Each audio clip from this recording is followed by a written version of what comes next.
Hello dear students, स्वागत है आप सभी का ऑनलाइन लेक्चर सीरीज में। तो हम अपना मैथ कर रहे थे लीनियर अलजेब्रा। तो लीनियर अलजेब्रा के अंदर आज जो अपना टॉपिक है वो क्या है, डायगोनलाइजेबल। क्या है? डायगोनलाइजेबल। जैसे नाम से ही शो हो रहा है, डायगोनल। कोई मैट्रिक्स पढ़ी थी अपने, डायगोनल मैट्रिक्स होती थी, उसी से रिलेटेड है ये। ठीक है, तो डेफिनेशन करते हैं इसकी। देखो कि दो डेफिनेशन आती हैं इसकी। देखो मेनली क्या है, तो जो सबसे फर्स्ट है डेफिनेशन वो क्या है कि किसी लीनियर ट्रांसफॉर्मेशन को, किसी ट्रांसफॉर्मेशन टी है अपने पास, v से v है, हम बोलेंगे इस t को कि ये क्या है अपने पास, डायगोनलाइजेबल। क्या है? डायगोनलाइजेबल। कब? अगर अपने पास क्या हो जाए कि ना एक स्टैंडर्ड बेसिस, स्टैंडर्ड नहीं सॉरी, क्या ऑर्डर्ड बेसिस b एग्जिस्ट कर जाए। ऑर्डर्ड बेसिस का मतलब कि इसके अंदर बेसिस हैं, बेसिस के एलिमेंट हैं। जैसे फॉर एग्जांपल अगर R3 की बात हो रही है, यहाँ पे V3 की बात हो रही है, तो 1 0 0 स्टैंडर्ड बेसिस है। कुछ और भी हो सकते हैं, जरूर नहीं स्टैंडर्ड बेसिस होंगे। ठीक है, तो इनके रिस्पेक्ट में अगर मान लो ट्रांसफॉर्मेशन दी है अपने को, फॉर एग्जांपल XYZ, यहाँ पे एलिमेंट है इसके, डिफाइनिंग दी हुई है। ठीक है, अगर हम ये ऑर्डर्ड बेसिस यहाँ पुट करें, यहाँ पे पुट करेंगे, पुट करने के बाद यहाँ पे अपने पास क्या आएंगी, वैल्यूज आएंगी, कुछ 3 आ गई। इनको हम रो की फॉर्म में लिखें और एक मैट्रिक्स बना लें, तो ये जो मैट्रिक्स है अपने पास, ये क्या होनी चाहिए अपने पास, डायगोनल। क्या होनी चाहिए? डायगोनल। ठीक है, तो डेफिनेशन क्या है कि ये transformation T is said to be diagonalizable if there exist ordered basis B such that the matrix of T with respect to ordered basis B is diagonal matrix. क्या? Diagonal matrix. डायगोनल मैट्रिक्स आपको पता है, ये element आपके क्या हो, इस इन elements को छोड़ के अपने पास क्या हो, बाकी सारे एलिमेंट्स क्या हो, जीरो हो, तो वो क्या होती है, डायगोनल मैट्रिक्स। ठीक है, तो ये है डायगोनल अपने पास क्या, ट्रांसफॉर्मेशन। सेम कंसेप्ट है अपना किसके उस फॉर्म में, मैट्रिक्स की फॉर्म में। तो मैट्रिक्स की फॉर्म में क्या है, देखो उस केस में अपने को क्या दिया होगा कि ये तो क्या था, लीनियर ट्रांसफॉर्मेशन कब डायगोनलाइजेबल होगी। अब बात है किसकी, मैट्रिक्स की। किसकी बात है? मैट्रिक्स। तो ना एक मैट्रिक्स है अपने पास, कोई भी ए है, इसको हम बोल लेंगे कि ये डायगोनलाइजेबल है। क्या है? डायगोनलाइजेबल। अगर मान लो कि ये है 3x3 की, ठीक है, तो इसी ऑर्डर की ना एक और मैट्रिक्स अपने पास एग्जिस्ट कर जाए, क्या, P, such that P inverse AP is equal to में D। D यहाँ पे क्या है अपने पास, डायगोनल है। क्या है? Diagonal matrix. ठीक है, समझ आ गई बात कि सेम तो ट्रांसफॉर्मेशन के केस में था, अब मैट्रिक्स के केस में है कि एक मैट्रिक्स है A, इसको बोल लेंगे डायगोनलाइजेबल। कब? अगर P मैट्रिक्स एग्जिस्ट कर जाए, P क्या है, नॉन सिंगुलर, तभी इसका इनवर्स एग्जिस्ट करेगा कि एक नॉन सिंगुलर मैट्रिक्स एग्जिस्ट कर जाए P। ठीक है, सच दैट कि P inverse AP is equal to में D जहाँ पे क्या है, डायगोनल। ठीक है, क्या है, डायगोनल मैट्रिक्स। ठीक है, हमने लास्ट लेक्चर में पढ़ा था क्या था कि A और D, यहाँ से क्या हो गए, A और D दोनों क्या है, सिमिलर है। सिमिलर की डेफिनेशन नहीं पड़ी थी कि A मैट्रिक्स है, एक B है, कि दोनों सिमिलर कब होगी, जब P inverse AP is equal to में B हो या फिर P inverse B is equal to में A हो। ठीक है, तो कोई भी मैट्रिक्स डायगोनलाइजेबल कब होगी, अगर वो सिमिलर है किसी डायगोनल मैट्रिक्स के, ऐसे ही बोल सकते हो आप इसको। ठीक है, तो ये था अपने पास क्या कंसेप्ट, डायगोनल मैट्रिक्स का। ठीक है, तो उसके बाद क्या है, देखो एक दो उसने ना थ्योरम दिए हैं, उन थ्योरम का हम रिजल्ट के एज ए रिजल्ट यूज करेंगे। ठीक है, कि कोई मैट्रिक्स है अपने पास, ठीक है, n क्रॉस n ऑर्डर की, उसके अंदर अगर अपने पास n linearly independent eigen vector है, क्या है, n linearly independent eigen vector है, तो वो हमेशा क्या होगी, डायगोनलाइजेबल होगी। क्या होगी? हमेशा डायगोनलाइजेबल। अगर हमने कोई मैट्रिक्स है, मैट्रिक्स दे दी उसने कोई, उसने पूछ लिया कि इसको प्रूव करो कि डायगोनलाइजेबल है या नहीं है, तो हम क्या करेंगे, उसके क्या निकालेंगे, आइगन वेक्टर। आइगन वेक्टर देखेंगे कि जितने ऑर्डर की वो मैट्रिक्स है, अगर उतने ही लीनियरली इंडिपेंडेंट आइगन वेक्टर है तो वो डायगोनलाइजेबल है, अदरवाइज वो डायगोनलाइजेबल नहीं है। ठीक है, और एक इसका रिजल्ट और भी होता है कि अगर आपने ना वैल्यू निकाली, आइगन वैल्यू, आइगन वेक्टर से पहले तो आइगन वैल्यू निकालोगे, अगर आइगन वैल्यू आपकी निकली λ1 λ2 और λ3, ये तीनों क्या है, डिस्टिंक्ट है, तीनों क्या है, अलग अलग है, तो आपके पास हमेशा जो मैट्रिक्स है वो डायगोनलाइजेबल होगी। ठीक है, अगर आपके पास डिस्टिंक्ट है, अगर सेम है, मान लो कि ये दोनों सेम है, ठीक है, ये दोनों सेम है और एक अलग आ गई, इस केस में कुछ नहीं कह सकते, हो भी सकती है नहीं भी, ऐसे नहीं है कि डिस्टिंक्ट है तभी होगी। अगर अपने पास क्या है कि दो वैल्यू इक्वल है उस केस में भी हो सकती है, ठीक है। लेकिन ये मस्ट है कि अगर तीनों डिस्टिंक्ट है ना, यहाँ से आपको आइडिया लग जाएगा कि तीनों डिस्टिंक्ट आ गए तो डायगोनलाइजेबल होगी, ठीक है। तो ये इसके कुछ क्या थे रिजल्ट। उसके बाद हम करते हैं एग्जाम्पल। तो एग्जाम्पल है, देखो क्या है एग्जाम्पल। देखो उसने क्या दिया हुआ है कि T R cube to R cube. Example मैं सारे नहीं करूंगा, आपने किए हुए हैं। इसमें सीधा क्या बोल रहा है उसने, देखो मैं आपको बताता हूँ कि करने कैसे हैं, आप ट्राई करोगे इसको। देखो टी दिया है अपने को क्या, R cube to R cube, ठीक है। उसने क्या दे, ट्रांसफॉर्मेशन दे दी। B linear operator such that, एक ना मैट्रिक्स है अपने पास, क्या मैट्रिक्स दे दी उसने, क्या -9 4 4 -8 3 4, ये कितना है -16 8 7। Matrix of T with respect to standard basis. उसने बोला है कि ना जो टी है ना, ठीक है, उसका स्टैंडर्ड बेसिस मान लिया आपने बी, स्टैंडर्ड बेसिस बी के रिस्पेक्ट में जो मैट्रिक्स है ना वो ये है, ठीक है। उसके बाद उसने क्या कहा है कि determine the eigen value and eigen vector of T, कि आइगन वैल्यू और आइगन वेक्टर निकालो। कैसे निकालोगे, आपको पता है, यहाँ पे लैम्बडा, यहाँ पे लैम्बडा, यहाँ पे लैम्बडा, डिटरमिनेंट किया इक्वल टू में 0 रखा, तो 3 वैल्यू आएंगी लैम्बडा की, क्या आएंगी 3 वैल्यू आएंगी। तो वो आपकी क्या आइगन वैल्यू, उसके बाद आपने आइगन वेक्टर निकाले हैं। ये कंसेप्ट लास्ट लेक्चर में हमने अच्छे से किया है, तो अब वहां से इसको सेम प्रोसेस चलेगा, वहां से कर लेना, ठीक है। तो नेक्स्ट है, देखो क्या क्या दिया हुआ है। ये तो उसने मैट्रिक्स बना के दे दी थी, किसी लीनियर ट्रांसफॉर्मेशन से मैट्रिक्स बना के दे दी थी। तो नेक्स्ट में उसने क्या दिया है कि सेम कंसेप्ट है, आइगन वैल्यू और आइगन वेक्टर निकालने। अब निकालने कैसे वो मैं बताता हूँ आपको, कि ट्रांसफॉर्मेशन क्या है टी, आर क्यूब टू क्या है आर क्यूब, और ट्रांसफॉर्मेशन की डिफाइनिंग दी है T x y z is equal to में क्या x plus y plus z, और यहाँ पे 2y minus 2y plus z और 2y प्लस में 3z, क्या है 2y प्लस में 3z, ये दी हुई है।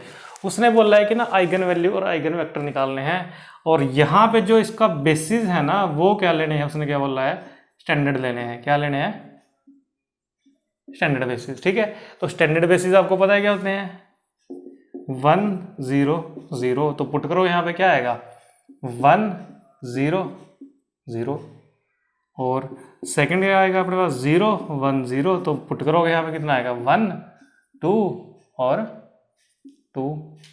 थर्ड पुट करोगे क्या 0 0 1, तो अपने पास क्या आएगा यहाँ पे अपने पास कितना आ गया 0 0 1 1 1 3। अब इसको आपने क्या करना है, इन्हीं स्टैंडर्ड बेसिस के लीनियर कॉम्बिनेशन में लिखना है। कैसे लिखोगे, फर्स्ट क्या है 1 0 0, सेकंड क्या है 0 1 0 प्लस 0 0 1, सेकंड में भी same 1 0 0 plus 0 1 0 plus 0 0 1, third 1 0 0 plus 0 1 0 plus 0 0 1, ठीक है, लिख दिया। अब देखो कि ये लिखना है आपने, सीधा ही आ जाएगा आपके पास 0 0 लिख दो, यहाँ पे 1 2 2, यहाँ पे क्या है 1 1 3। स्टैंडर्ड बेसिस है तो स्टैंडर्ड बेसिस में देखो आप इसको कैलकुलेट करोगे ना यही आएगा, इसको कैलकुलेट करोगे यही आएगा, इसको कैलकुलेट करोगे यही आएगा, ठीक है। अब अपन ने क्या करना है कि इनकी मैट्रिक्स बनानी है, ठीक है, क्या करनी है इनकी मैट्रिक्स बनानी है। तो मैट्रिक्स बनाने के लिए हमने क्या लिया, फर्स्ट रो लेनी कैसे है, इस तरह से ये ले लिया अपने पास, कितना आ गया 1 1 1, ये कितना आ गया 0 2 1, थर्ड कितना आ गया 0 2 3, ठीक है। ये मैट्रिक्स बन गई, इसकी आपने आइगन वैल्यू और आइगन वेक्टर निकालने हैं। एक चीज मैं आपको और बताता हूँ कि अगर उसने बोल रखा है कि स्टैंडर्ड बेसिस है, क्या बोल रखा है स्टैंडर्ड बेसिस, उस केस में ना आप देखो यहाँ से एक्स वाई जेड कितने कोफिशिएंट है इसके 1 1 1, कितना आ गया 1 1 1। यहाँ पे देखो x का नहीं है तो 0 आ गया, इसको y का 2 है तो 2 आ गया, z का 1 है तो z आ गया। यहाँ पे x का 0 है 0, y का कितना है 2, z का कितना है 3 3, सेम आ जाएगा इस तरह से आपके पास, ठीक है। अगर उसने बोला है इसे क्या स्टैंडर्ड बेसिस तो सेम आ जाएगा आपके पास, अगर स्टैंडर्ड नहीं है तो अलग आएगा, ठीक है। तो क्या कुछ भी हो सकता है इस तरह से करके उसमें, ठीक है। तो ये है आपके पास क्या आइगन वैल्यू और आइगन वेक्टर निकालनी है आपने, आपको अच्छे से आता है आइगन वैल्यू और आइगन वेक्टर निकालना, बस आइगन वेक्टर आपने इसके निकाल लेने, ठीक है। तो इसके बाद देखते हैं नेक्स्ट क्या दिया हुआ है। बिल्कुल इजी है, जो आपने आइगन वैल्यू और आइगन वेक्टर पढ़े हैं वही है, सिर्फ थोड़ा सा क्या दे दिया इसके अंदर कि ट्रांसफॉर्मेशन दे दी, उससे मैट्रिक्स बनाओ और मैट्रिक्स बना के उसका क्या निकालो, आइगन वैल्यू और आइगन वेक्टर, पहले सीधा दिया हुआ था। ठीक है, तो ये है आपके पास। उसके पास देखो उसने लास्ट में एक दिया है कि ना एक मैट्रिक्स दे दी उसने, क्या दे दी, एक दे दी मैट्रिक्स। क्या मैट्रिक्स दी है, 6 -3 और -2, 4 -1 -2, 10 -5 -3। ठीक है, ये इसने बोला है कि ना शो दैट जो ए है ना, क्या है, ए सिमिलर ओवर, क्या बोल रहा है, जो ए मैट्रिक्स है अपने पास वो क्या है, similar, show that A is not similar बोल रहा है कि जो ए है ना वो नॉट सिमिलर है किसके, आर के, और ए है ना वो सिमिलर है किसके, ओवर सी के, ये बोला उसने। तो इसके लिए देखो कि आप क्या करोगे, सिमिलर के लिए आप ना इसके अंदर क्या करो, ए मैट्रिक्स अपने पास क्या है, ए मैट्रिक्स है, इसके ना आप क्या कर लो, आइगन वैल्यू निकाल लो। ऐसे निकालो आइगन वैल्यू, 6 - λ -3 -2, 4 -1 -λ -2, 10 -5 -3 -λ। यहाँ से आप क्या करोगे, λ1 λ2 λ3 तीन वैल्यू आएंगी, उनमें देखोगे कि अगर आपकी जो तीनों वैल्यू है ना, अगर वो है आपकी क्या, रियल, तो ये मैट्रिक्स है आर के सिमिलर हो जाएगी। अगर उसके अंदर आ गया आयोटा तो वो नहीं होगी। आयोटा किसके अंदर होता है, सी के, तो वो सी के सिमिलर होगी। ठीक है, किसके सिमिलर होगी, सी के।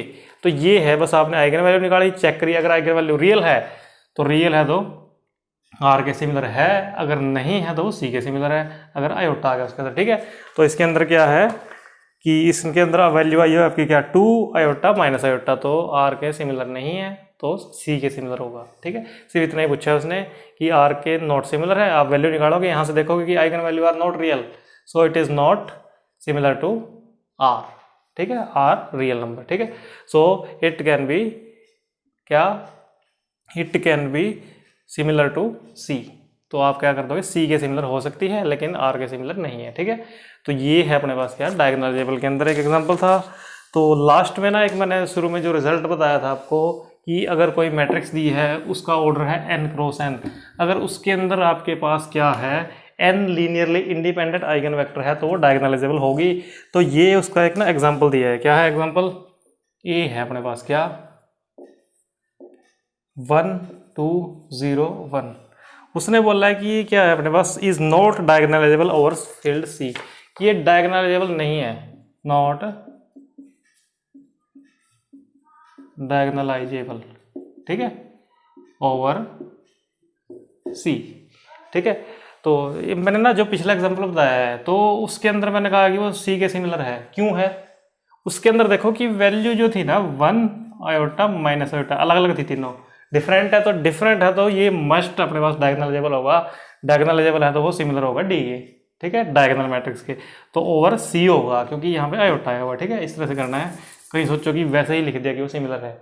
तो ये बोल रहा है उसने कि नॉट, इसके लिए आप क्या करोगे, पहले तो आइगन वैल्यू निकालोगे इसकी, ए माइनस लैम्बडा आई कितना आएगी, 1 माइनस लैम्बडा 2 0 1 माइनस का लैम्बडा, तो यहाँ से 1 माइनस का lambda square is equal to में 0, लैम्बडा इज इक्वल टू में 1 इंटू में 1।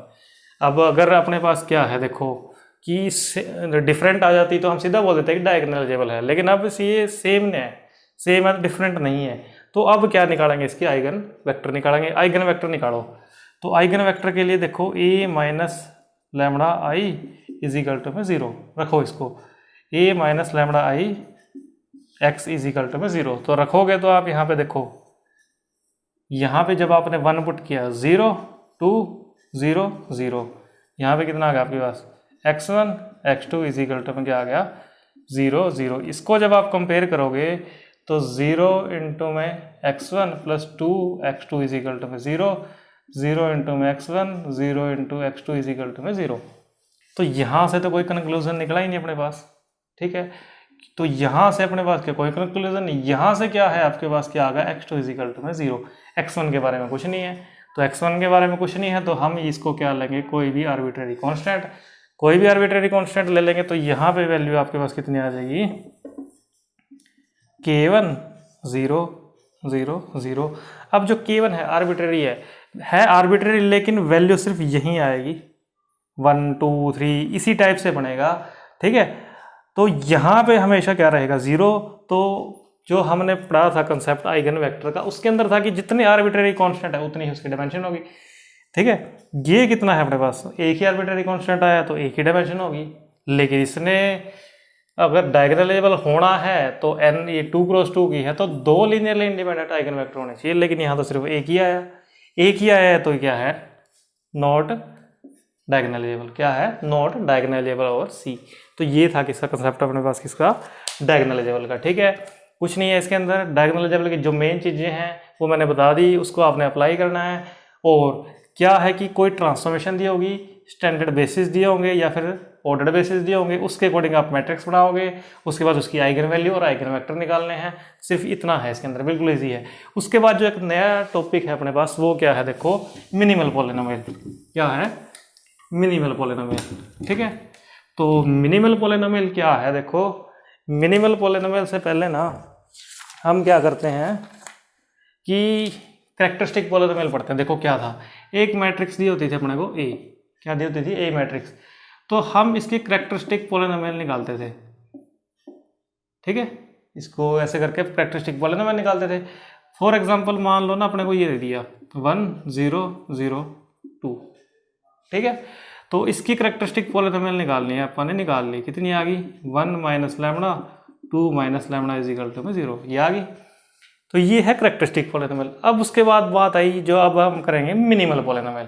तो मिनिमल पॉलिनोमियल, इसको कैरेक्टरिस्टिक पॉलिनोमियल है, इसको हम डिनोट करते हैं CH से। मिनिमल पॉलिनोमियल को करेंगे स्मॉल m से। तो ये अपने पास क्या आई दिस, इसको करेंगे हम m लैम्बडा से डिनोट।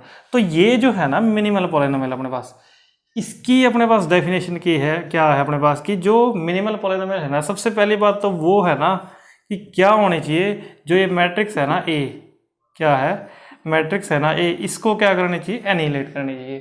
क्या करनी चाहिए एनिलेट करनी चाहिए। एनिलेट मतलब कि जब आप इसके अंदर पुट करोगे, अगर ट्रांसफॉर्मेशन दी है तो m of t is equal to 0, कि ट्रांसफॉर्मेशन के अंदर आप पुट करोगे तो वो 0 बननी चाहिए, उसको खत्म करना चाहिए इक्वल टू 0। और दूसरी क्या है कि वो क्या होनी चाहिए मोनिक। मोनिक क्या कि जो इसका कोफिशिएंट है ना, मान लो ये मिनिमल पॉलिनोमियल आपके पास ये बन गई, ठीक है, कुछ भी हो सकती है, ये बन गई। तो जो इसका हाईएस्ट डिग्री है, इसका जो कोफिशिएंट है ना ये 1 होना चाहिए अपने पास, 1 हो -1 हो, ठीक है। तो ये क्या है कि मोनिक होनी चाहिए अपने पास। और अगर ऐसी और बहुत सारी अपने पास पॉलिनोमियल है, जरूरी तो नहीं कि आपने m के अंदर t पुट किया 0 हो सकता है और भी बहुत सारी हो, तो उन सबको ये क्या करे डिवाइड करे। फॉर एग्जाम्पल मान लो एक कैली-हैमिल्टन थ्योरम है कि अगर अपने पास कोई मैट्रिक्स है A, ठीक है, तो उसकी हमने क्या करी कैरेक्टरिस्टिक पॉलिनोमियल निकाल ली।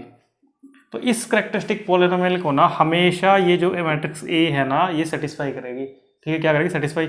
तो देखा जाए तो ये क्या है अपने पास A मैट्रिक्स है और इसको कैरेक्टरिस्टिक पॉलिनोमियल को सेटिस्फाई कर रही है, और मिनिमल पॉलिनोमियल है वो भी सेटिस्फाई करती है। तो मिनिमल पॉलिनोमियल इसको हमेशा डिवाइड करेगी, जो मिनिमल पॉलिनोमियल है t की वो हमेशा डिवाइड करेगी कैरेक्टरिस्टिक पॉलिनोमियल ऑफ t को, ये इसको डिवाइड करेगी, ठीक है।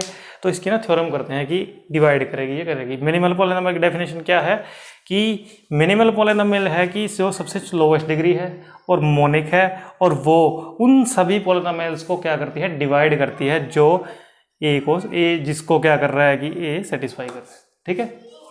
बुक में अच्छे से दी हुई ये डेफिनेशन आप क्लियर कर लोगे। कंसेप्ट में बताता हूँ कि क्या है इसके अंदर, ठीक है। तो देखो क्या दिया हुआ है,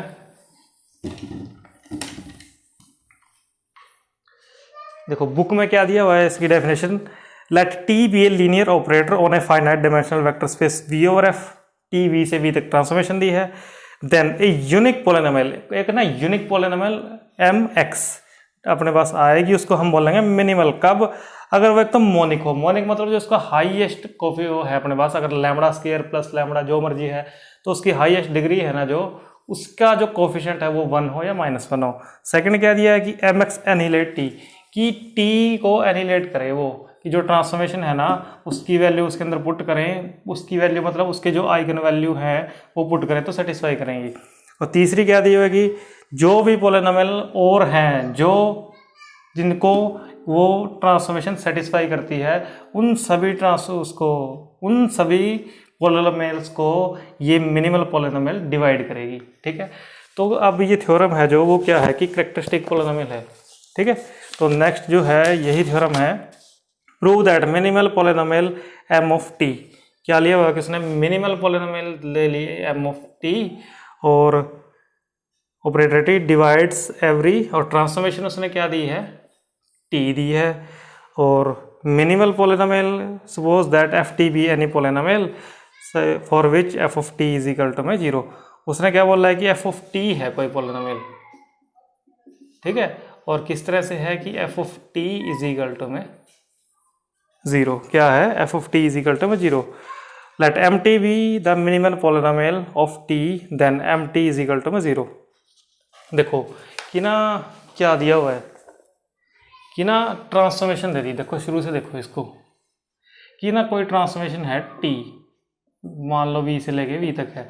इसकी जो कैरेक्टरिस्टिक पॉलिनोमियल है ना वो हमने मान ली क्या है, ये है। ठीक है, इसको अब ये जो t है सेटिस्फाई करेगा, डेफिनेशन है।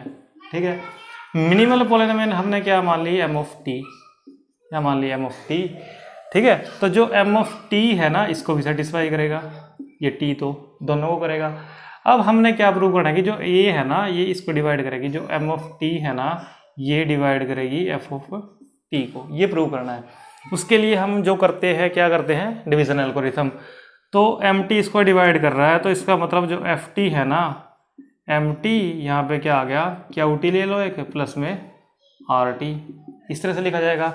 या तो ये rt है आपके पास, ये या तो 0 है, या फिर जो rt की जो है अपने पास क्या डिग्री है वो किससे लेस है, mt से, जो डिवाइड कर रहा है। ठीक है, अब देखो कि हमने क्या कर दिया ना, यहाँ पे कैपिटल T पुट किया। कैपिटल T पुट करोगे जब इसके अंदर f of t is equal to में mt qt प्लस में rt, ये 0 बन गया यहाँ से, ये 0 बन गया यहाँ से, तो यहाँ से क्या आ गया, r of t is equal to में 0। यहाँ से हमने तो प्रूव करना है स्मॉल rt को। अब देखो कि अगर अपने पास ना small rt not equal to में 0 है, क्या है, नॉट इक्वल टू में 0 है, और नॉट इक्वल टू में 0 है तो इसकी मतलब क्या है कि इसकी जो डिग्री है ना वो m ऑफ t से लेस है। तो हमें ना r ऑफ t मिल गया जो m ऑफ t से छोटा है और इस कंडीशन को सेटिस्फाई कर रहा है। इसको सेटिस्फाई कर रहा है तो इसका मतलब ये मिनिमल नहीं रही, ये तो हम मिनिमल लेके चले हैं। इससे भी छोटी एक अपने पास मिल गई जो जिसको t क्या कर रहा है, सेटिस्फाई कर रहा है, और वो 0 बना रहा है, तो इसका मतलब m से छोटी मिल गई। तो ये तो हो नहीं सकता, कंट्राडिक्शन लग रही है। तो इसका मतलब क्या है कि जो rt है ना इसको मस्ट भी क्या होना पड़ेगा, 0 होना पड़ेगा। अगर rt 0 होगा तो यहाँ से अपने पास क्या आ जाएगा, दिस। इसका मतलब जो mt है वो डिवाइड कर रहा है किसको, ft को।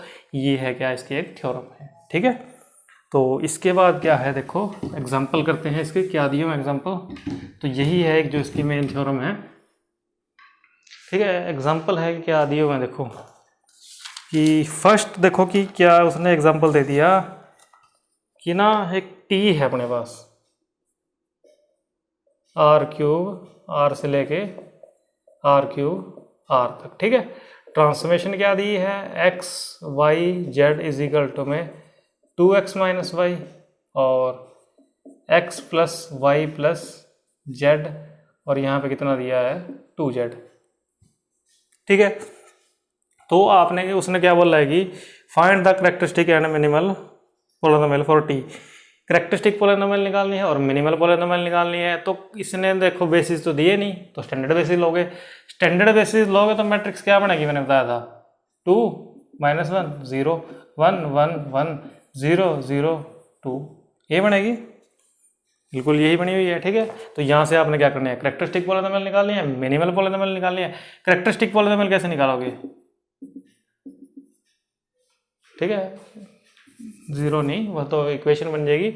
तो इतना करोगे। ठीक है, जो आपके पास निकली वो क्या निकली, कैरेक्टरिस्टिक पॉलिनोमियल देखो वो निकली है, उसको डिनोट किया एफ ऑफ लैम्बडा से। वो है आपके पास क्या, minus lambda cube plus 5 lambda square minus का 9 लैम्बडा प्लस में 6। इसके फैक्टर बनाओ तो ये फैक्टर इस तरह से बन सकते हैं, ठीक है। तो अब बात आई कि मिनिमल पॉलिनोमियल। सबसे पहली कंडीशन क्या थी मिनिमल पॉलिनोमियल की, कि वो जो है अपने पास मिनिमल पॉलिनोमियल यूनिक है, यूनिक ही होगी। दूसरी बात क्या थी कि वो मोनिक होगी, ये मोनिक है, या तो इसका हाईएस्ट पावर -1 है या 1 है। और तीसरी क्या थी कि वो जो क्या करे कैरेक्टरिस्टिक पॉलिनोमियल को डिवाइड करे। अब यहाँ से आप देखो या ये देख लो, ये एक ही बात है, इसको डिवाइड कौन कर सकता है, इसको पूरा पूरा डिवाइड करना है आपने, ठीक है। तो वो देखो आपके पास क्या है, या तो 2 माइनस लैम्बडा, या फिर ये है क्या है, या तो 2 माइनस का लैम्बडा है या फिर ये है। और इसके अंदर देखो जब आप 2 पुट करोगे यहाँ से, अगर आप ना इक्वल टू में 0 रखोगे तो लैम्बडा इज इक्वल टू में 2 आएगा। तो यहाँ पे अगर आप 2 पुट करो, यहाँ लिख देते हैं, तो ये क्या 0 -1 0 1, और यहाँ पे कितना आ जाएगा -1 0 0 0 0 0 तो नहीं बनी ये, क्योंकि डेफिनेशन तो ये थी ना कि एफ ऑफ, अगर आप मिनिमल पॉलिनोमियल ले रहे हो, ठीक है, उसके अंदर ये पुट करोगे तो 0 बनना चाहिए। तो यहाँ से ये चीज़ तो 0 नहीं बना रही, तो इसका मतलब तो अकेला ये तो नहीं है, तो इसको भी ले लो साथ में। तो ये जो है अपने पास क्या दिस, ये अपने पास क्या है, इसकी क्या कैरेक्टरिस्टिक पॉलिनोमियल भी है और मिनिमल पॉलिनोमियल भी है। क्योंकि अगर हम सिर्फ इतना लेके चल रहे हैं तो ये डिवाइड तो कर रहा है इसको, लेकिन 0 नहीं बना रहा। इसके जो आप वैल्यू निकालोगे वो वैल्यू आपकी सिंपली इजीली नहीं निकलेगी, तो इसकी वैल्यू पुट करके देखोगे आप तो वो भी 0 नहीं बनाएगा, ठीक है। जो भी वैल्यू निकलेगी इसकी अगर आप पुट करके देखोगे वो भी 0 नहीं बनाएगा इसको, ठीक है। 0 नहीं बनाएगा इसको तो फिर क्या है, मिनिमल नहीं है। तो मिनिमल सिर्फ एक केस में होगी, जब ये सेम हो जाए कैरेक्टरिस्टिक पॉलिनोमियल भी और मिनिमल पॉलिनोमियल भी, ठीक है। तो ये है आपका क्या मिनिमल पॉलिनोमियल और कैरेक्टरिस्टिक पॉलिनोमियल, ठीक है। इसको निकालने का एक मेथड और है, वो और सम आएगा कि उसमें बताता हूँ मैं क्या है कि मिनिमल पॉलिनोमियल आप कैसे निकालोगे। तो उसके बाद इसने सेकंड दिया हुआ है, देखो क्या कि ना बिल्कुल इजी है। वी एक वेक्टर स्पेस है, उसके अंदर उसने क्या दिया है, विच हैव बेसिस कितने दिए उसने, एक तो साइन थीटा और क्या दिया है cos theta. Let D be the differential operator, ठीक है। डी उसने क्या दिया, डिफरेंशियल ऑपरेटर दिया। Find the characteristic polynomial for D, D differential operator दिया है उसने। तो देखो कि साइन थीटा है, इसका डेरिवेटिव करोगे तो कितना आएगा कोस थीटा, और कोस थीटा का करोगे तो कितना आएगा आपके पास माइनस का साइन थीटा, यही है। तो आपने क्या किया, साइन थीटा किया और एक क्या किया कोस थीटा किया। तो यहाँ से देखो कि आपने क्या करना है इसको, let V be the vector space of functions which have sine theta cos theta as basis, let D be the differential operator on V, then find the characteristic polynomial for D. तो characteristic polynomial निकालने हैं, देखो आपने तो basis देखो ये दिए हैं, तो आपने इसको कैसे लिख दिया, देखो कि 1 इंटू में कोस थीटा प्लस 0 इंटू में साइन थीटा, और इसको कैसे लिख दिया आपने 0 इंटू में कोस थीटा माइनस का 1 साइन थीटा, ठीक है। लीनियर कॉम्बिनेशन में लिखे गए तो मैट्रिक्स क्या बनेगी 1 0 0 -1। कैरेक्टरिस्टिक पॉलिनोमियल कैसे निकालोगे, माइनस लैम्बडा, ठीक है। इसको आप क्या कर लोगे, सॉल्व कर लोगे तो आपके पास क्या आ जाएगी, कैरेक्टरिस्टिक पॉलिनोमियल आ जाएगी। तो ये है आपके पास क्या कंसेप्ट किसका, ठीक है। जो बुक में है वो इस तरह से लिए हुए हैं उसने, कोई फर्क नहीं पड़ेगा, सेम आएंगे आपके पास, ठीक है। तो ये है आपके पास क्या कैरेक्टरिस्टिक पॉलिनोमियल। उसके बाद उसने क्या दिया हुआ कि थर्ड एग्जांपल है, देखो क्या थर्ड एग्जांपल में क्या दिया है, देखो थर्ड एग्जांपल से आपको वो चीज़ पता लगेगी मिनिमल पॉलिनोमियल कैसे निकालेंगे। एक ना मैट्रिक्स दे दी उसने, क्या मैट्रिक्स दी है 4x4 ऑर्डर की दी है, 2 1 0 0 0 2 0 0 0 0 2 0 0 0 0 5। उसने क्या बोला है कि find the minimal polynomial for T, क्या निकालनी है minimal polynomial for T, that T be a linear operator on R4 and the matrix representation of T with respect to some ordered basis this. उसने matrix बना के दे दिया, अब की बार आपने क्या निकालना है मिनिमल, मिनिमल से पहले कैरेक्टरिस्टिक निकालनी पड़ेगी। तो कैरेक्टरिस्टिक के लिए आप क्या करते हो, दिस दिस दिस दिस, तो सिंपली डायगोनल मैट्रिक्स है, तो इसकी करेक्टरिस्टिक पॉलिनोमियल अगर आप एफ लैम्बडा से डिनोट करो तो क्या बनेगी वो देखो, 2 माइनस लैम्बडा क्यूब 5 माइनस का लैम्बडा, ठीक है, ये बनेगी। तो यहाँ से आप देखो कि इसको डिवाइड करने वाली पॉलिनोमियल कौन कौन सी है। चॉइस देखो आप, हो सकता है ये हो, इसको पूरा पूरा डिवाइड करे, हो सकता है अपने पास क्या 2 माइनस लैम्बडा का स्क्वायर एफ माइनस लैम्बडा, ये हो, ये भी तो इसको डिवाइड करती है। और थर्ड क्या है आपके पास चॉइस कि हो सकता है ये मैट्रिक्स खुदा जो सारी की सारी पॉलिनोमियल, इसको डिवाइड करना है, इसको ये करेगा, इसको ये करेगा, ठीक है, इसको ये करेगा, इसको ये करेगा, इसको ये करेगा, इसको ये करेगा डिवाइड, ठीक है। तो ये है आपके पास क्या, ये 3 चॉइस हैं आपके पास कि मिनिमल पॉलिनोमियल की। तो अब चेक कैसे करोगे, अगर आपने इसको चेक करना है, इसको चेक करने के लिए आप क्या करोगे, ये जो मैट्रिक्स दी है इसके अंदर आप लैम्बडा की वैल्यू क्या पुट कर दोगे, 2 पुट करोगे तो कितना आएगा 0 1 0 0 0 0 0 0 0 0 0 0 0 0 0 3, ठीक है। यहाँ पे क्या पुट कर दोगे लैम्बडा की वैल्यू 5, यहाँ पे क्या कर दी लैम्बडा की वैल्यू 5, तो कितना आएगा आपके पास माइनस का 3 1 0 0 0 माइनस 3 0 0 0 0 माइनस का 3 0 0 0 0 0, ठीक है। अब इन दोनों की मल्टीप्लाई करो, मल्टीप्लाई करोगे तो आपके पास क्या आएगा देखो 0 माइनस 3, 0 तो नहीं बना, ये 0 होना चाहिए, तो 0 नहीं बना तो इसका मतलब ये तो नहीं है। दोबारा क्या करोगे, इसको चेक करोगे, ये चीज़ तो है अपने पास, एक बार और लिख लोगे इसको ही, क्यों 0 1 0 0 0 0 0 0 0 0 0 0 0 0 0 3, एक बार तो देखो 2 है ना, 2 टाइम स्क्वायर है, एक बार ये आ गया, दूसरी बार ये आ गया, तीसरी बार ये आ गया। अब इन तीनों की मल्टीप्लाई करो, अगर ये 0 बन रही है तो ये मिनिमल पॉलिनोमियल है, अगर ये 0 नहीं बन रही तो आपके पास मिनिमल पॉलिनोमियल नहीं है, फिर यहाँ पे आओगे आप, ठीक है। इस तरह से चेक करेंगे।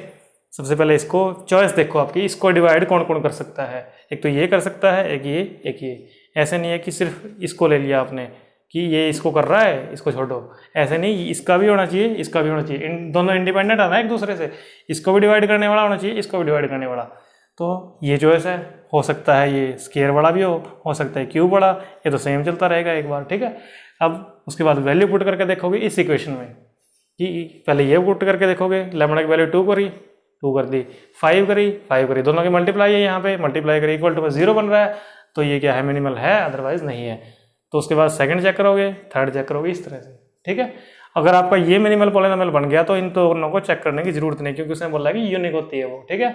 ऐसे नहीं है कि ये चेक कर ली, ये बन गई, आगे चेक करने लगे कि आप तो दूसरी भी मिल जाए, सिर्फ यूनिक होगी वो, ठीक है। तो ये है आपके पास क्या एग्जाम्पल मिनिमल पॉलिनोमियल का। एक लास्ट एग्जाम्पल और है, उसको भी कर लेते हैं, चैप्टर अपना हो जाएगा खत्म। तो क्या है देखो,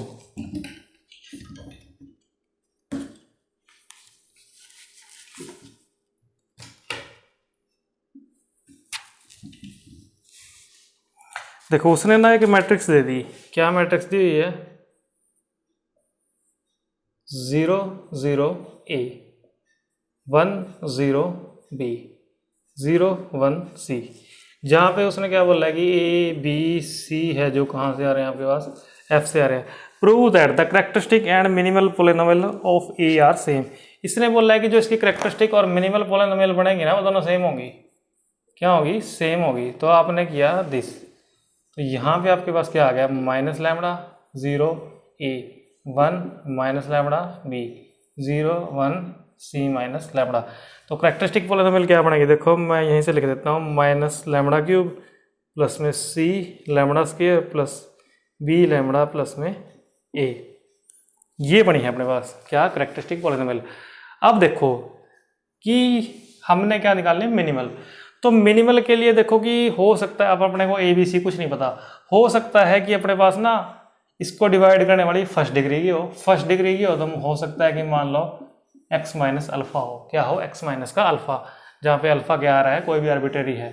तो अगर ये अल्फा है अपने पास तो इसका मतलब वो इसको सेटिस्फाई करेगा, सेटिस्फाई करेगा। तो मैं यहाँ लिख देता हूँ लैम्बडा की जगह, इसकी जगह पे कितना लिख दिया अपने alpha, minus alpha 0 A 1 minus alpha B, 0 1 C minus alpha. तो सेटिस्फाई करना चाहिए, तो ये अपने पास कितना आना चाहिए 0। ठीक है, तो ये 0 आने चाहिए अपने पास। अब देखो कि अल्फा 0 भी हो सकता है, कोई दिक्कत नहीं अपने को, अगर ये 0 हो जाए तो कोई दिक्कत नहीं, लेकिन यहां से ये 1 है और ये 1 है, यहाँ पे 0 है, यहाँ पे इसके कोरस्पॉन्डिंग एलिमेंट, ये 1 कभी भी 0 के इक्वल नहीं होगा, ये 1 भी कभी भी 0 के इक्वल नहीं होगा। बाकी चाहे 0 हो जाए कोई दिक्कत नहीं, लेकिन इनकी तो श्योरिटी है कि ये तो 0 नहीं होगा। तो ये केस तो हो नहीं सकता कि ये 1 डिग्री के हो। तो क्या लोगे आप, सेकंड डिग्री की लोगे। सेकंड डिग्री की में क्या होगा, देखो सेम एक इसी तरह की मैट्रिक्स आ जाएगी। क्या आ जाएगी मैट्रिक्स, देखो यहाँ लिख लेते हैं माइनस अल्फा 0 ए, अल्फा नहीं यही लो ना, this 1 minus alpha B 0 1 C minus alpha ही ले लो यहाँ पे। एक ये आ जाएगी और दूसरी कितनी आ जाएगी, माइनस अल्फा 0 ए 1 minus alpha B 0 1 C minus alpha. अगर दोनों सेम है, सेम नहीं भी है तो क्या करोगे, कोई सेकंड डिग्री की आएगी, सेकंड डिग्री की जो भी आ जाएगी आपके पास, वहां पे भी ना हमेशा अपने पास यहाँ पे और यहाँ पे क्या रहेगा, 1 रहेगा, और वो नॉट इक्वल टू में 0 आएगा। ठीक है, जो सेकंड केस है देखो इसने क्या किया हुआ कि अगर आप लोग इसकी सेकंड डिग्री लोगे तो उसने क्या ले ली, X square plus alpha X plus beta, ये मैट्रिक्स ले ली, उसने इसको मैट्रिक्स रिप्रेजेंटेशन की फॉर्म में लिखा, उसके बाद इसने इसको लिखा, लिखने के बाद अपने पास क्या आया, देखो कि यहाँ पे जो एलिमेंट है ना, जो मैट्रिक्स बनी है यहाँ पे 1 है और इक्वल टू में क्या है सारी 0 0, ये 1 नॉट इक्वल टू में 0 आएगा हमेशा। तो 2 केस थे रिजेक्ट हो गए, तीसरा केस बचा क्या, 3 डिग्री वाला। तो यही उसने बोला था कि 3 डिग्री की ही होगी, जितने डिग्री की ये क्या है अपने पास मिनिमल है, उसी डिग्री की करेक्टरिस्टिक होगी, अगर उसी डिग्री की है तो दोनों सेम होगी।